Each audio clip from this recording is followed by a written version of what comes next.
The Adventures of Sherlock Holmes. The Adventure of the Copper Beeches. To the man who loves art for its own sake, remarked Sherlock Holmes, tossing aside the advertisement sheet of the Daily Telegraph, it is frequently in its least important and lowliest manifestations that the keenest pleasure is to be derived. It is pleasant to me to observe, Watson, that you have so far grasped this truth, that in these little records of our cases which you have been good enough to draw up, and, I am bound to say, occasionally to embellish, you have given prominence, not so much to the many causes célèbres and sensational trials in which I have figured, but rather to those incidents which may have been trivial in themselves, but which have given room for those faculties of deduction and of logical synthesis which I have made my special province. And yet, said I, smiling, I cannot quite hold myself absolved from the charge of sensationalism which has been urged against my records. You have heard, perhaps, he observed, taking up a glowing cinder with the tongs and lighting with it the long cherry wood pipe which was wont to replace his clay when he was in a disputatious, rather than a meditative mood. You have heard, perhaps, in attempting to put color and life into each of your statements instead of confining yourself to the task of placing upon record that severe reasoning from cause to effect which is really the only notable feature about the thing. It seems to me that I have done you full justice in the matter, I remarked with some coldness, for I was repelled by the egotism which I had more than once observed to be a strong factor in my friend's singular character. No, it is not selfishness or conceit, said he, answering, as was his wont, my thoughts rather than my words.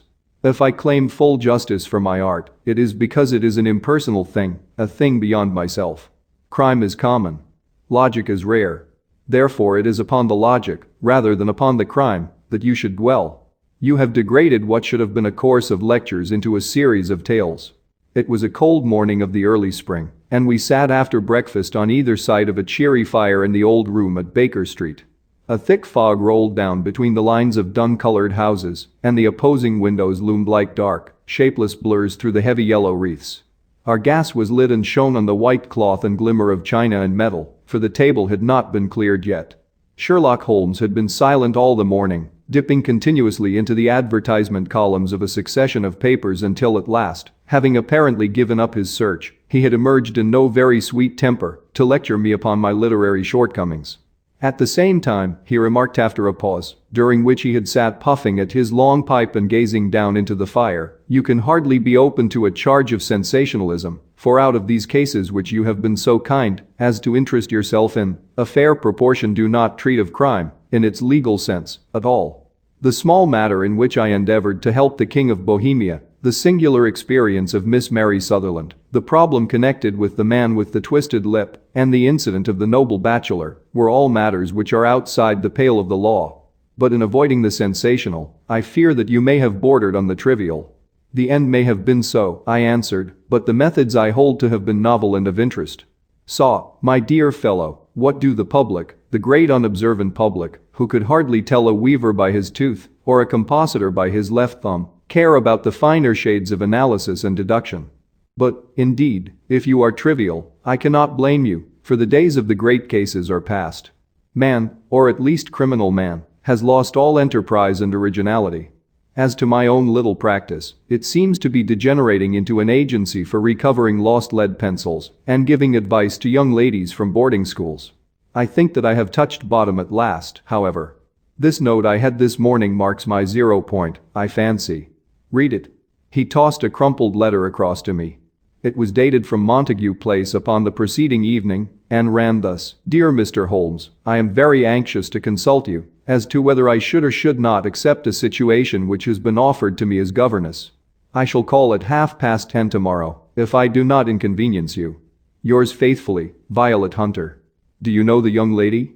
I asked. Not I. It is 10:30 now. Yes, and I have no doubt that is her ring. It may turn out to be of more interest than you think. You remember that the affair of the blue carbuncle, which appeared to be a mere whim at first, developed into a serious investigation. It may be so in this case, also. Well, let us hope so. But our doubts will very soon be solved, for here, unless I am much mistaken, is the person in question. As he spoke, the door opened, and a young lady entered the room. She was plainly but neatly dressed, with a bright quick face, freckled like a plover's egg, and with the brisk manner of a woman who has had her own way to make in the world. You will excuse my troubling you, "I am sure," said she, as my companion rose to greet her, "but I have had a very strange experience, and as I have no parents or relations of any sort from whom I could ask advice, I thought that perhaps you would be kind enough to tell me what I should do. Pray take a seat, Miss Hunter. I shall be happy to do anything that I can to serve you." I could see that Holmes was favorably impressed by the manner and speech of his new client. He looked her over in his searching fashion and then composed himself, with his lids drooping and his fingertips together, to listen to her story. "I have been a governess for 5 years," said she, "in the family of Colonel Spence Monroe, but 2 months ago the Colonel received an appointment at Halifax, in Nova Scotia, and took his children over to America with him, so that I found myself without a situation. I advertised, and I answered advertisements, but without success. At last the little money which I had saved began to run short, and I was at my wits' end as to what I should do. There is a well-known agency for governesses in the West End called Westaways, and there I used to call about once a week in order to see whether anything had turned up which might suit me. Westaway was the name of the founder of the business, but it is really managed by Miss Stoper. She sits in her own little office, and the ladies who are seeking employment wait in an anteroom and are then shown in one by one, when she consults her ledgers and sees whether she has anything which would suit them. Well, when I called last week I was shown into the little office as usual, but I found that Miss Stoper was not alone. A prodigiously stout man with a very smiling face and a great heavy chin which rolled down in fold upon fold over his throat, sat at her elbow with a pair of glasses on his nose, looking very earnestly at the ladies who entered. As I came in he gave quite a jump in his chair and turned quickly to Miss Stoper. "That will do," said he. "I could not ask for anything better. Capital, capital." He seemed quite enthusiastic and rubbed his hands together in the most genial fashion. He was such a comfortable-looking man that it was quite a pleasure to look at him. "You are looking for a situation, miss?" he asked. "Yes, sir." "As governess?" "Yes, sir." "And what salary do you ask?" "I had £4 a month in my last place with Colonel Spence Monroe." "Oh, tut, tut, sweating, rank sweating," he cried, throwing his fat hands out into the air like a man who is in a boiling passion. "How could anyone offer so pitiful a sum to a lady with such attractions and accomplishments?" "My accomplishments, sir, may be less than you imagine," said I. "A little French, a little German, music, and drawing." "Tut, tut," he cried. "This is all quite beside the question. The point is, have you or have you not the bearing and deportment of a lady? There it is in a nutshell. If you have not, you are not fitted for the rearing of a child who may some day play a considerable part in the history of the country. But if you have white, then, how could any gentleman ask you to condescend to accept anything under the 3 figures? Your salary with me, madam, would commence at £100 a year. You may imagine, Mr. Holmes, that to me, destitute as I was, such an offer seemed almost too good to be true. The gentleman, however, seeing perhaps the look of incredulity upon my face, opened a pocket-book and took out a note. "It is also my custom," said he, smiling in the most pleasant fashion until his eyes were just 2 little shining slits amid the white creases of his face, "to advance to my young ladies half their salary beforehand, so that they may meet any little expenses of their journey and their wardrobe." It seemed to me that I had never met so fascinating and so thoughtful a man. As I was already in debt to my tradesmen, the advance was a great convenience, and yet there was something unnatural about the whole transaction which made me wish to know a little more before I quite committed myself. "May I ask where you live, sir?" said I. "Hampshire. Charming rural place. The Copper Beeches, 5 miles on the far side of Winchester. It is the most lovely country, my dear young lady, and the dearest old country house." "And my duties, sir?" "I should be glad to know what they would be." "One child, one dear little romper just 6 years old. Oh, if you could see him killing cockroaches with a slipper. Smack. Smack. Smack. 3 gone before you could wink." He leaned back in his chair and laughed his eyes into his head again. I was a little startled at the nature of the child's amusement, but the father's laughter made me think that perhaps he was joking.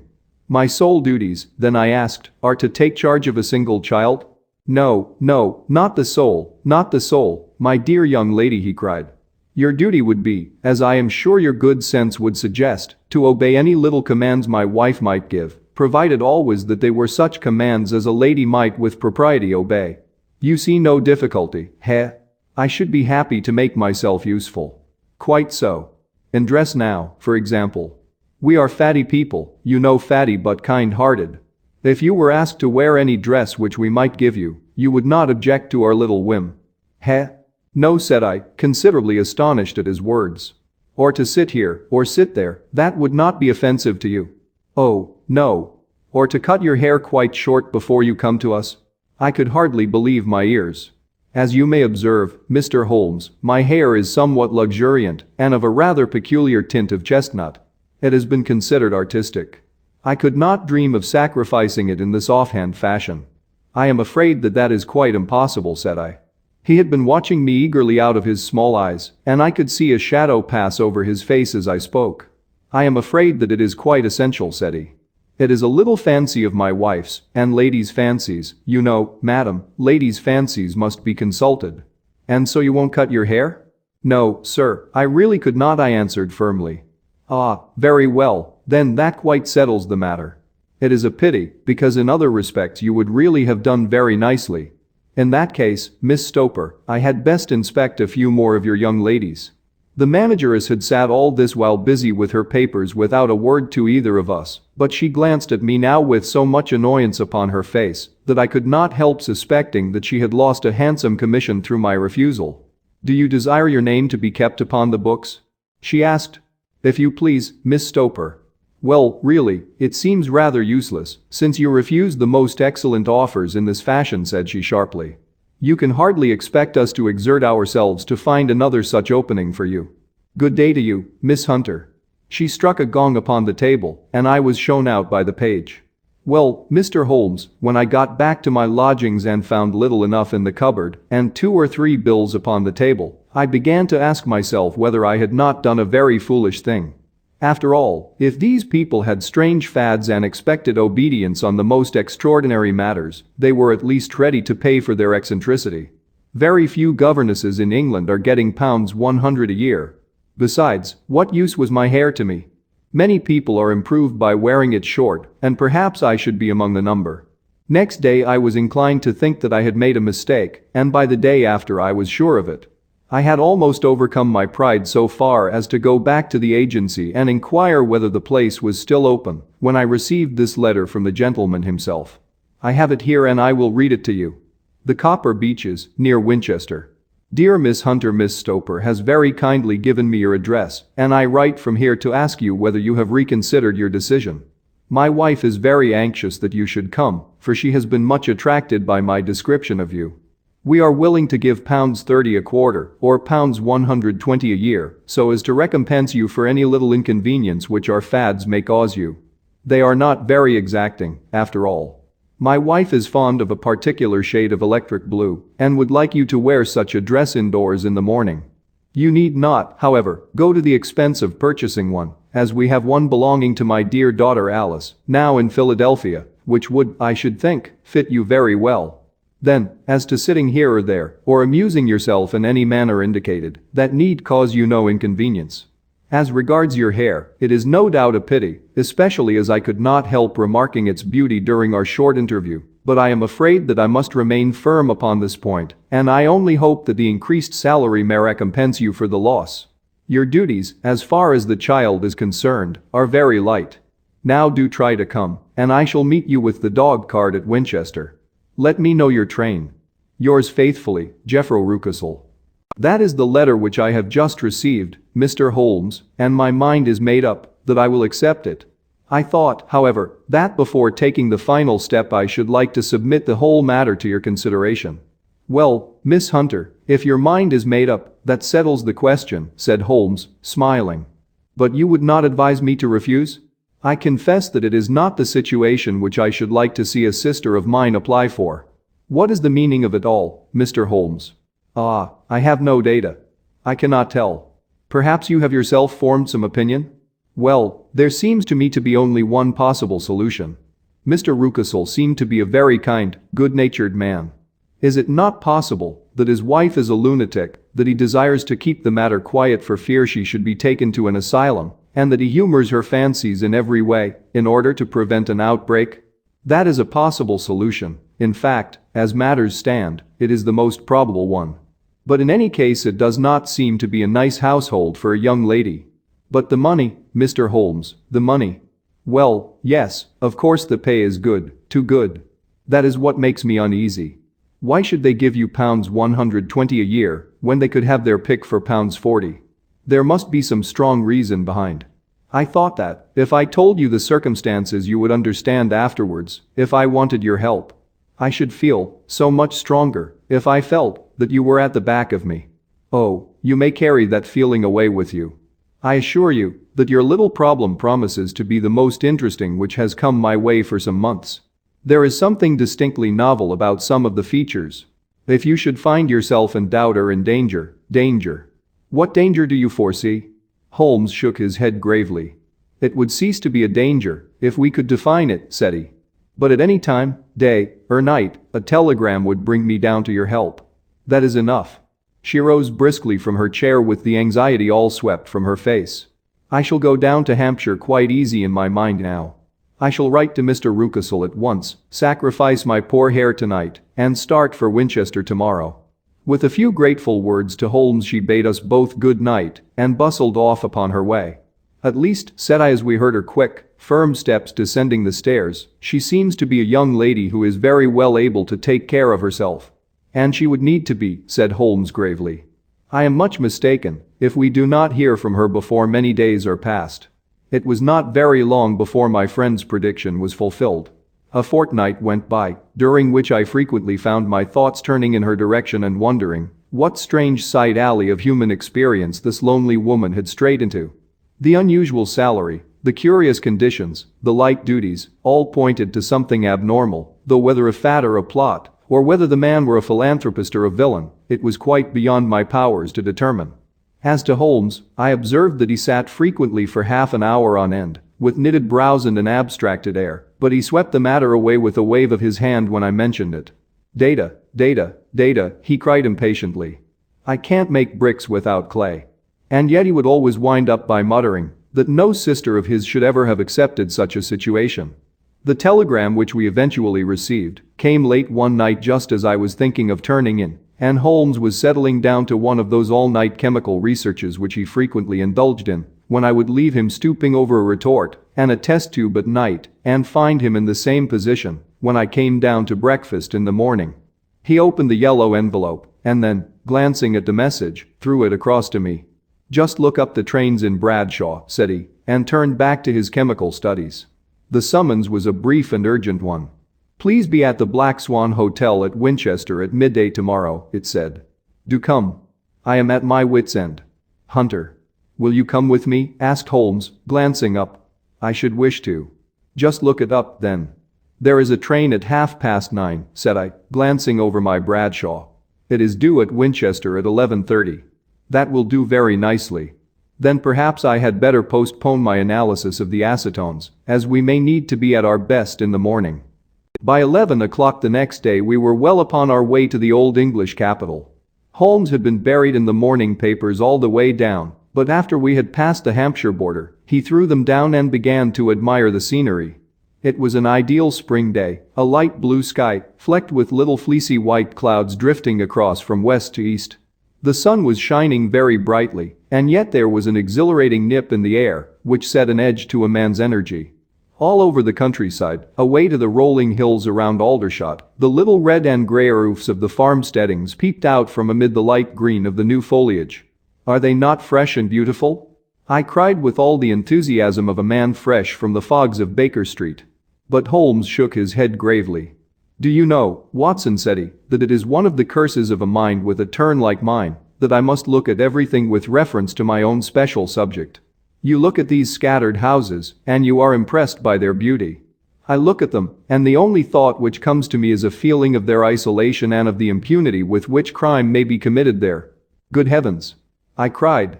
Who would associate crime with these dear old homesteads? They always fill me with a certain horror. It is my belief, Watson, founded upon my experience, that the lowest and vilest alleys in London do not present a more dreadful record of sin than does the smiling and beautiful countryside. You horrify me. But the reason is very obvious. The pressure of public opinion can do in the town what the law cannot accomplish. There is no lane so vile that the scream of a tortured child or the thud of a drunkard's blow does not beget sympathy and indignation among the neighbors, and then the whole machinery of justice is ever so close that a word of complaint can set it going, and there is but a step between the crime and the dock. But look at these lonely houses, each in its own fields, filled for the most part with poor ignorant folk who know little of the law. Think of the deeds of hellish cruelty, the hidden wickedness which may go on, year in, year out, in such places, and none the wiser. Had this lady who appeals to us for help gone to live in Winchester, I should never have had a fear for her. It is the 5 miles of country which makes the danger. Still, it is clear that she is not personally threatened. No. If she can come to Winchester to meet us, she can get away. Quite so. She has her freedom. What can be the matter, then? Can you suggest no explanation? I have devised 7 separate explanations, each of which would cover the facts as far as we know them. But which of these is correct can only be determined by the fresh information which we shall no doubt find waiting for us. Well, there is the tower of the cathedral, and we shall soon learn all that Miss Hunter has to tell. The Black Swan is an inn of repute in the High Street, at no distance from the station, and there we found the young lady waiting for us. She had engaged a sitting room, and our lunch awaited us upon the table. "I am so delighted that you have come," she said earnestly. "It is so very kind of you both, but indeed I do not know what I should do. Your advice will be altogether invaluable to me. Pray tell us what has happened to you." "I will do so, and I must be quick, for I have promised Mr. Rucastle to be back before 3. I got his leave to come into town this morning, though he little knew for what purpose. Let us have everything in its due order." Holmes thrust his long thin legs out towards the fire and composed himself to listen. "In the first place, I may say that I have met, on the whole, with no actual ill treatment from Mr. and Mrs. Rucastle. It is only fair to them to say that. But I cannot understand them, and I am not easy in my mind about them." "What can you not understand?" "Their reasons for their conduct. But you shall have it all just as it occurred. When I came down, Mr. Rucastle met me here and drove me in his dog cart to the Copper Beeches.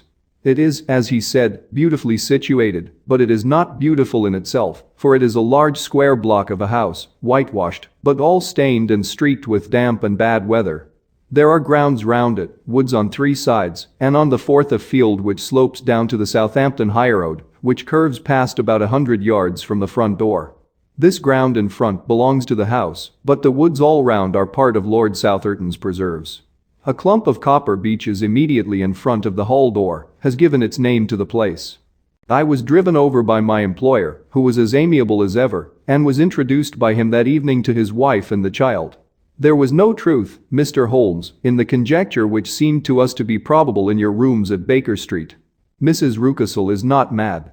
I found her to be a silent, pale-faced woman, much younger than her husband, not more than 30, I should think, while he can hardly be less than 45. From their conversation I have gathered that they have been married about 7 years, that he was a widower, and that his only child by the first wife was the daughter who has gone to Philadelphia. Mr. Rucastle told me in private that the reason why she had left them was that she had an unreasoning aversion to her stepmother. As the daughter could not have been less than 20, I can quite imagine that her position must have been uncomfortable with her father's young wife. Mrs. Rucastle seemed to me to be colorless in mind as well as in feature. She impressed me neither favorably nor the reverse. She was a nonentity.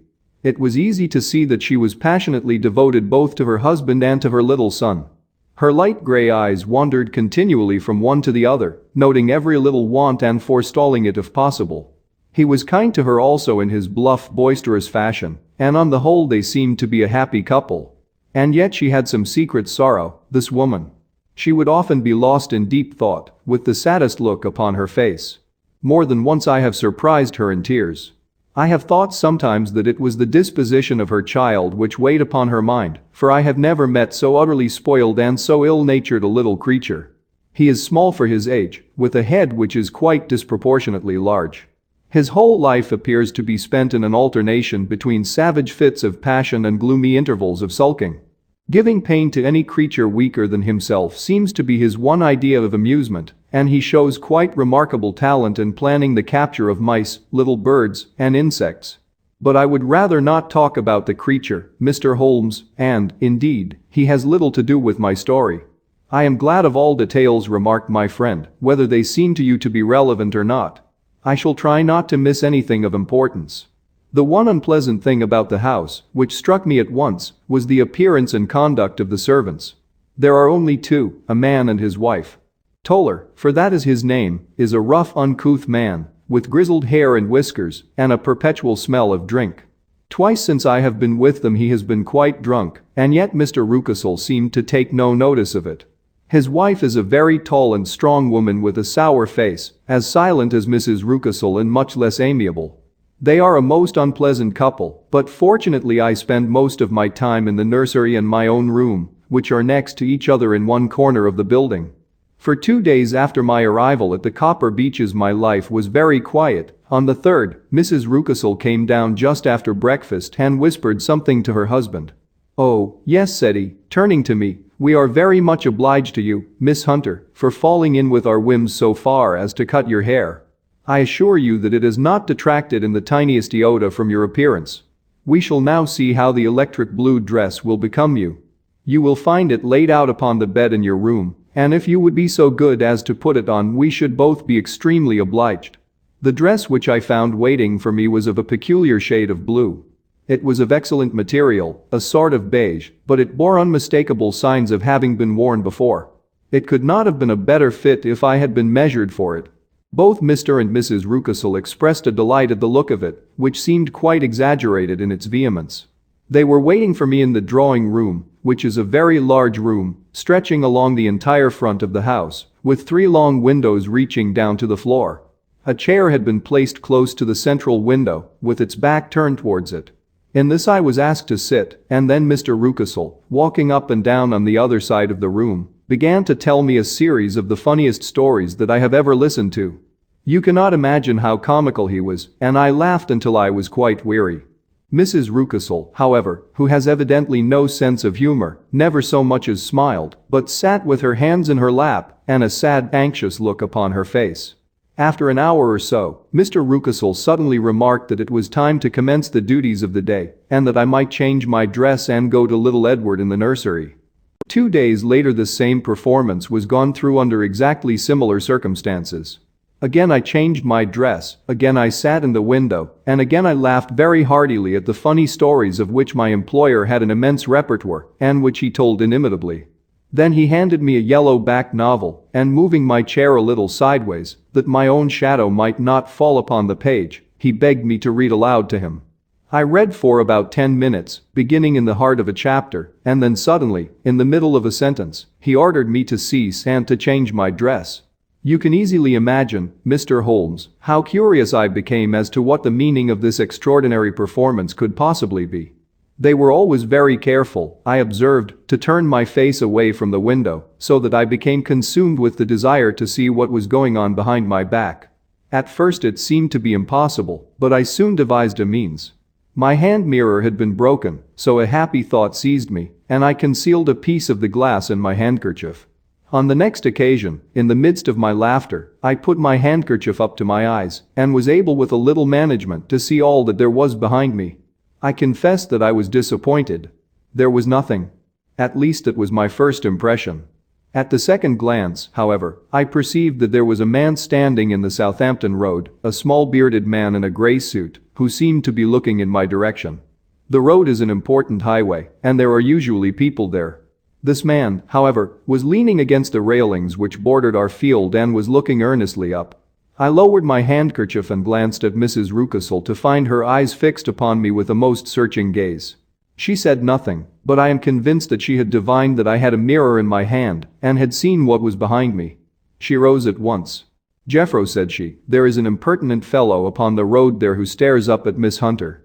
"No friend of yours, Miss Hunter?" he asked. "No, I know no one in these parts." "Dear me. How very impertinent. Kindly turn round and motion to him to go away. Surely it would be better to take no notice." "No, no, we should have him loitering here always. Kindly turn round and wave him away like that." I did as I was told, and at the same instant Mrs. Rucastle drew down the blind. That was a week ago, and from that time I have not sat again in the window, nor have I worn the blue dress, nor seen the man in the road. "Pray continue," said Holmes. "Your narrative promises to be a most interesting one. You will find it rather disconnected, I fear, and there may prove to be little relation between the different incidents of which I speak." On the very first day that I was at the Copper Beeches, Mr. Rucastle took me to a small outhouse which stands near the kitchen door. As we approached it, I heard the sharp rattling of a chain and the sound as of a large animal moving about. "Look in here," said Mr. Rucastle, showing me a slit between two planks. "Is he not a beauty?" I looked through and was conscious of two glowing eyes and of a vague figure huddled up in the darkness. "Don't be frightened," said my employer, laughing at the start which I had given. "It's only Carlo, my mastiff. I call him mine, but really old Toller, my groom, is the only man who can do anything with him. We feed him once a day, and not too much then, so that he is always as keen as mustard. Toller lets him loose every night, and God help the trespasser whom he lays his fangs upon. For goodness' sake, don't you ever on any pretext set your foot over the threshold at night, for it's as much as your life is worth." The warning was no idle one, for 2 nights later I happened to look out of my bedroom window about 2 o'clock in the morning. It was a beautiful moonlight night, and the lawn in front of the house was silvered over and almost as bright as day. I was standing, wrapped in the peaceful beauty of the scene, when I was aware that something was moving under the shadow of the Copper Beeches. As it emerged into the moonshine, I saw what it was.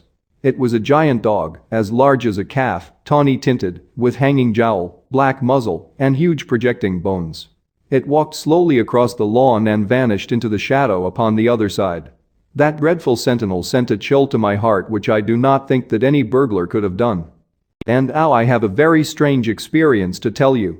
I had, as you know, cut off my hair in London, and I had placed it in a great coil at the bottom of my trunk. One evening, after the child was in bed, I began to amuse myself by examining the furniture of my room and by rearranging my own little things. There was an old chest of drawers in the room, the 2 upper ones empty and open, the lower one locked. I had filled the first 2 with my linen, and as I had still much to pack away, I was naturally annoyed at not having the use of the 3rd drawer. It struck me that it might have been fastened by a mere oversight, so I took out my bunch of keys and tried to open it. The very first key fitted to perfection, and I drew the drawer open. There was only one thing in it, but I am sure that you would never guess what it was. It was my coil of hair. I took it up and examined it. It was of the same peculiar tint and the same thickness. But then the impossibility of the thing obtruded itself upon me. How could my hair have been locked in the drawer? With trembling hands I undid my trunk, turned out the contents, and drew from the bottom my own hair. I laid the 2 tresses together, and I assure you that they were identical. Was it not extraordinary? Puzzle as I would, I could make nothing at all of what it meant. I returned the strange hair to the drawer, and I said nothing of the matter to the Rucastles, as I felt that I had put myself in the wrong by opening a drawer which they had locked. I am naturally observant, as you may have remarked, Mr. Holmes, and I soon had a pretty good plan of the whole house in my head. There was one wing, however, which appeared not to be inhabited at all. A door which faced that which led into the quarters of the Tollers opened into this suite, but it was invariably locked. One day, however, as I ascended the stair, I met Mr. Rucastle coming out through this door, his keys in his hand, and a look on his face which made him a very different person to the round, jovial man to whom I was accustomed. His cheeks were red, his brow was all crinkled with anger, and the veins stood out at his temples with passion. He locked the door and hurried past me without a word or a look. This aroused my curiosity, so when I went out for a walk in the grounds with my charge, I strolled round to the side from which I could see the windows of this part of the house.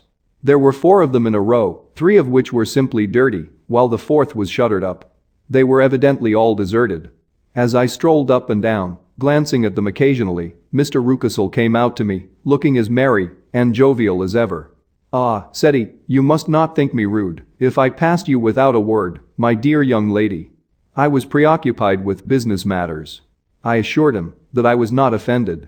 "By the way," said I, "you seem to have quite a suite of spare rooms up there, and one of them has the shutters up." He looked surprised and, as it seemed to me, a little startled at my remark. "Photography is one of my hobbies," said he. "I have made my dark room up there. But, dear me, what an observant young lady we have come upon. Who would have believed it? Who would have ever believed it?" He spoke in a jesting tone, but there was no jest in his eyes as he looked at me. I read suspicion there and annoyance, but no jest. "Well, Mr. Holmes, from the moment that I understood that there was something about that suite of rooms which I was not to know, I was all on fire to go over them. It was not mere curiosity, though I have my share of that. It was more a feeling of duty, a feeling that some good might come from my penetrating to this place. They talk of woman's instinct. Perhaps it was woman's instinct which gave me that feeling. At any rate, it was there, and I was keenly on the lookout for any chance to pass the forbidden door. It was only yesterday that the chance came.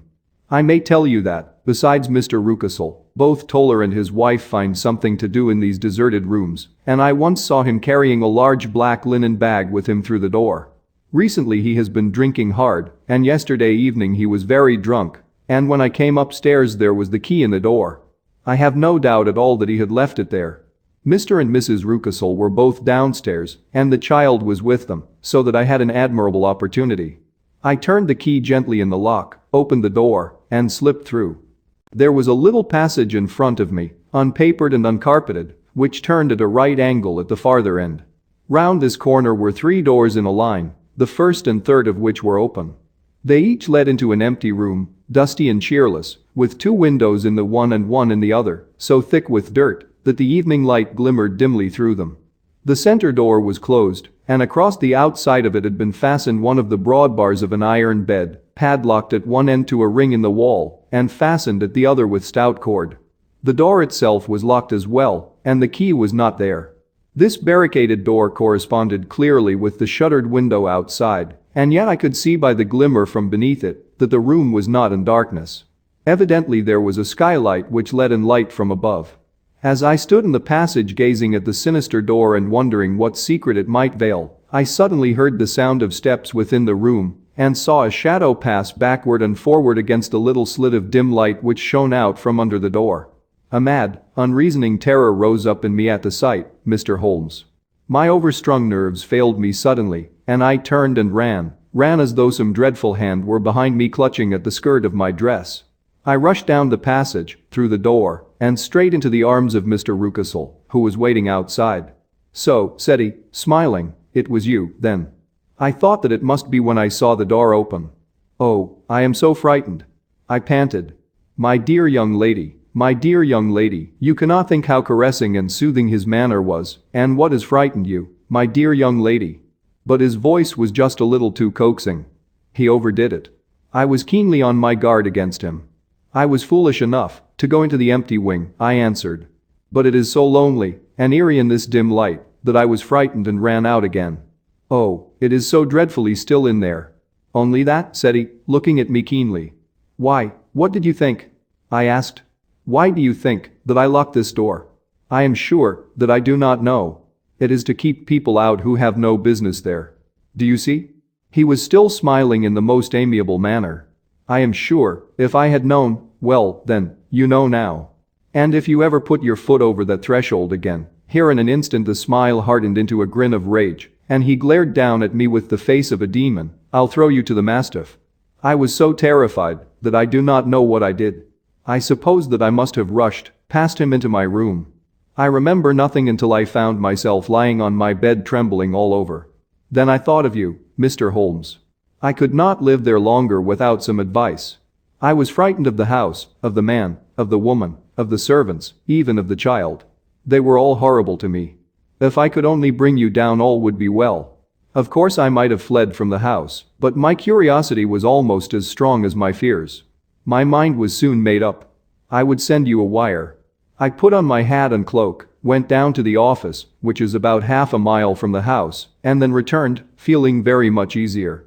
A horrible doubt came into my mind as I approached the door lest the dog might be loose, but I remembered that Toller had drunk himself into a state of insensibility that evening, and I knew that he was the only one in the household who had any influence with the savage creature, or who would venture to set him free.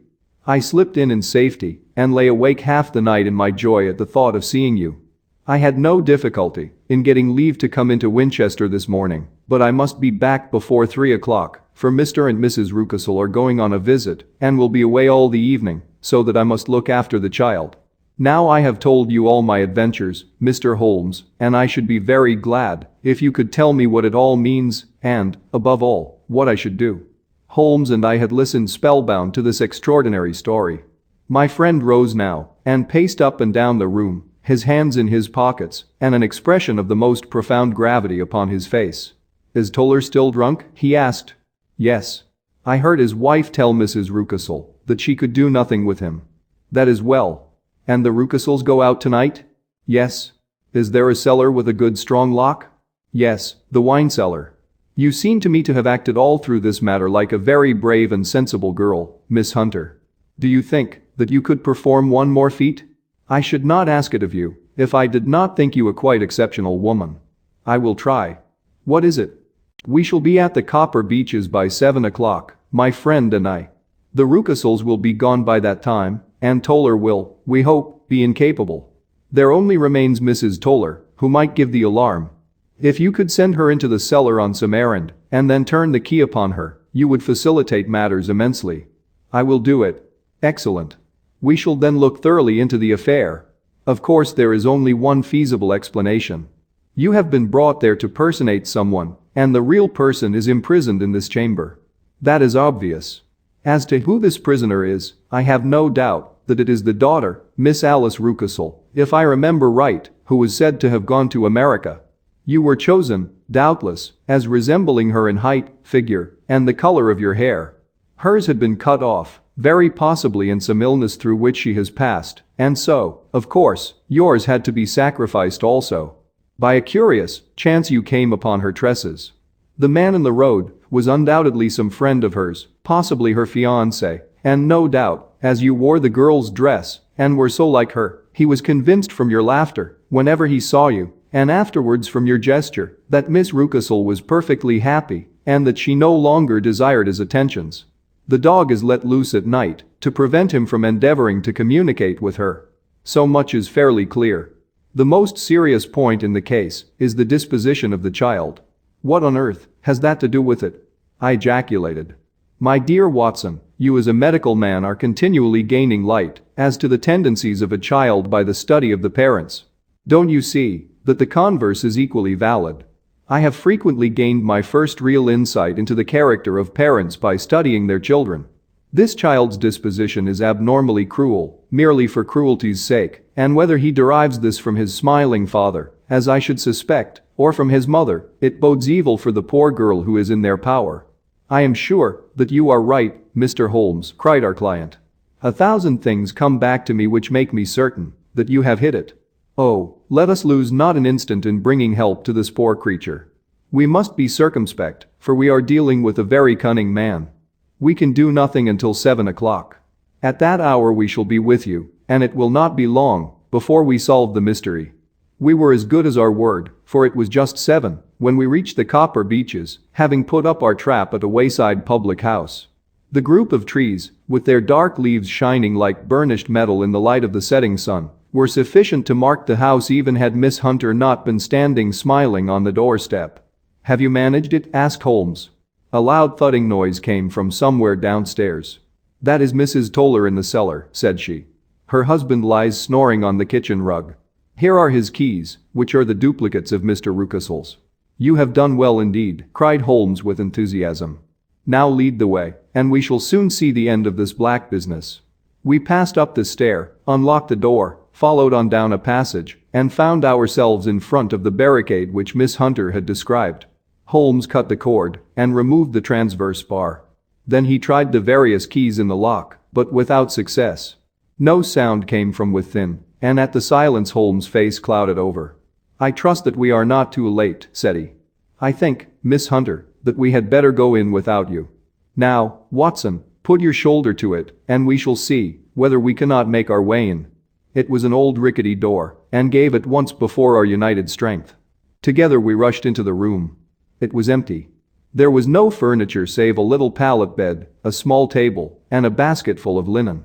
The skylight above was open, and the prisoner gone.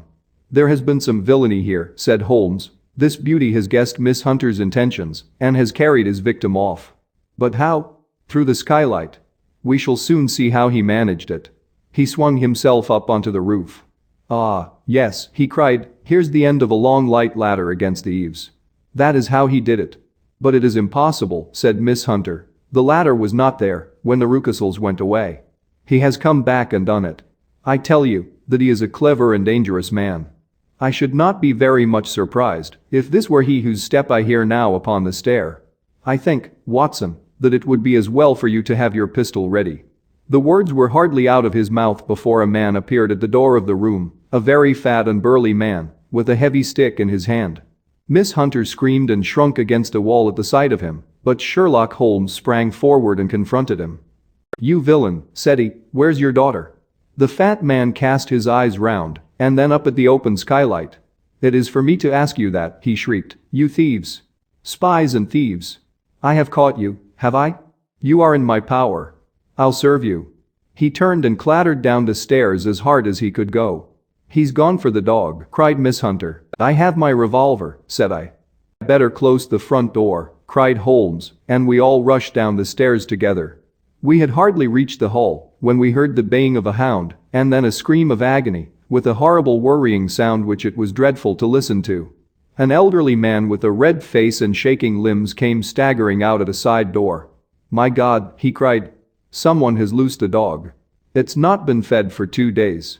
Quick, quick, or it'll be too late." Holmes and I rushed out and round the angle of the house, with Toller hurrying behind us. There was the huge famished brute, its black muzzle buried in Rucastle's throat, while he writhed and screamed upon the ground. Running up, I blew its brains out, and it fell over with its keen white teeth still meeting in the great creases of his neck. With much labor we separated them and carried him, living but horribly mangled, into the house. We laid him upon the drawing-room sofa, and having dispatched the sobered Toller to bear the news to his wife, I did what I could to relieve his pain. We were all assembled round him when the door opened, and a tall gaunt woman entered the room. "Mrs. Toller," cried Miss Hunter. "Yes, miss. Mr. Rucastle let me out when he came back, before he went up to you." "Ah, miss, it is a pity you didn't let me know what you were planning, for I would have told you that your pains were wasted." "Ha," said Holmes, looking keenly at her. "It is clear that Mrs. Toller knows more about this matter than anyone else." "Yes, sir, I do, and I am ready enough to tell what I know." "Then, pray, sit down, and let us hear it, for there are several points on which I must confess that I am still in the dark." "I will soon make it clear to you," said she, "and I'd have done so before now, if I could ha' got out from the cellar. If there's police court business over this, you'll remember that I was the one that stood your friend, and that I was Miss Alice's friend too. She was never happy at home, Miss Alice wasn't, from the time that her father married again. She was slighted like, and had no say in anything, but it never really became bad for her until after she met Mr. Fowler at a friend's house. As well as I could learn, Miss Alice had rights of her own by will, but she was so quiet and patient, she was, that she never said a word about them, but just left everything in Mr. Rucastle's hands. He knew he was safe with her, but when there was a chance of a husband coming forward who would ask for all that the law would give him, then her father thought it time to put a stop on it. He wanted her to sign a paper so that whether she married or not, he could use her money. When she wouldn't do it, he kept on worrying her until she got brain fever and for 6 weeks was at death's door. Then she got better at last, all worn to a shadow, and with her beautiful hair cut off. But that didn't make no change in her young man, and he stuck to her as true as man could be." "Ah," said Holmes, "I think that what you have been good enough to tell us makes the matter fairly clear, and that I can deduce all that remains. Mr. Rucastle then, I presume, took to this system of imprisonment?" "Yes, sir. And brought Miss Hunter down from London in order to get rid of the disagreeable persistence of Mr. Fowler." "That was it, sir. But Mr. Fowler, being a persevering man, as a good seaman should be, blockaded the house, and having met you succeeded by certain arguments, metallic or otherwise, in convincing you that your interests were the same as his. Mr. Fowler was a very kind-spoken, free-handed gentleman," said Mrs. Toller serenely. "And in this way he managed that your good man should have no want of drink, and that a ladder should be ready at the moment when your master had gone out. You have it, sir, just as it happened." "I am sure we owe you an apology, Mrs. Toller," said Holmes, "for you have certainly cleared up everything which puzzled us. And here comes the country surgeon and Mrs. Rucastle, so I think, Watson, that we had best escort Miss Hunter back to Winchester, as it seems to me that our locus standi now is rather a questionable one." And thus was solved the mystery of the sinister house with the copper beeches in front of the door. Mr. Rucastle survived, but was always a broken man, kept alive solely through the care of his devoted wife. They still live with their old servants, who probably know so much of Rucastle's past life that he finds it difficult to part from them. Mr. Fowler and Miss Rucastle were married, by special license, in Southampton the day after their flight, and he is now the holder of a government appointment in the island of Mauritius. As to Miss Violet Hunter, my friend Holmes, rather to my disappointment, manifested no further interest in her, when once she had ceased to be the center of one of his problems, and she is now the head of a private school at Walsall, where I believe that she has met with considerable success.